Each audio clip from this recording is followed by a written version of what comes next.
இயேசு கிறிஸ்துவின் நாமத்தினால வாழ்த்துக்கள்.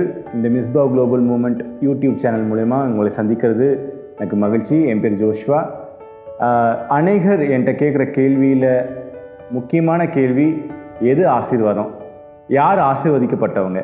பைபிள்லேருந்து ஒரு பர்சனை பற்றி நம்ம பார்த்தோன்னா எது ஆசீர்வாதம், அவன் எப்படி ஆசீர்வதிக்கப்பட்டாங்கிறது நமக்கு தெரிஞ்சிடும். அது யாரும் இல்லை, வனாந்திரத்தின் சத்தம்னு ஏசாயா சொன்னதை நிறைவேற்ற வந்த யோவான் ஸ்தானகன். யோவான் ஸ்தானனுடைய வாழ்க்கையை பார்த்தீங்கன்னா, டீனேஜ்லேருந்தே அவன் வனாந்திரத்தில் வாழ்ந்தான். காட்டுத்தேனையும் வெட்டுக்கிளியும் தான் சாப்பிட்டான், ஒட்டகத்தூளை தான் உடுத்தினான். நம்ம ஆசீர்வாதம்னு நினைக்கிற நல்ல குடும்பம், நல்ல செல்வம், செல்வாக்கு, நல்ல இருப்பிடம் எதுவுமே அவன் வாழ்க்கையில் கிடைக்கல. ஏன் நீண்ட நாள் கூட அவன் வாழலை. ஆனால் அவன் வந்த நோக்கத்தை செஞ்சு முடிச்சுட்டு போனான். அப்படி தன்னுடைய வாழ்க்கையே எந்த உலகத்தில் இருக்க எந்த ஆசீர்வாதத்தினாலும் நிரப்பப்படாத போதும் அவன் வாழ்ந்த நோக்கம் இயேசுக்காக மட்டும்தான். அதுதான் ஆசீர்வாதம்.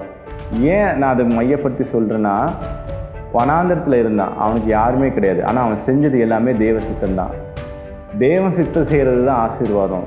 தேவனுடைய ராஜ்யத்துக்கு உங்கள் பங்கை கொடுக்கறது தான் ஆசீர்வாதம்.